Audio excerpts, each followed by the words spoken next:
শুরু হচ্ছে সূরা ফাতিহার মাধ্যমে। ছেলেদেরকে মসজিদে নিয়ে নামাজ পড়ানো হয়। মেয়েদের ভিতরে নামাজের ব্যবস্থা আছে।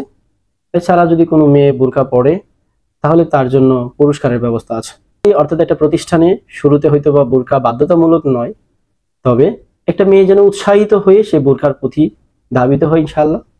এই জন্য আসুন, যারা দিনদারিত্ব চিন্তা করেন, যারা আপনার মেয়েকে, আপনার ছেলেকে শতভাগ নিরাপত্তার সাথে চান। আজকে আপনারা জানেন, আজকে সমাজে বলেন, এলাকায় বলেন, একটা 5 বছরের মেয়ে ও কোথাও নিরাপদ নয়। তো আমি সেই নিরাপত্তার আলোকে বলছি, Mohammadpur residential school and college এমন একটা প্রতিষ্ঠান যেখানে প্রত্যেকটা ছেলে শিক্ষক দ্বারা পড়াশোনা করানো হচ্ছে, যেখানে প্রত্যেকটা মেয়েকে মেয়ে শিক্ষিকা দ্বারা পড়ানো হচ্ছে।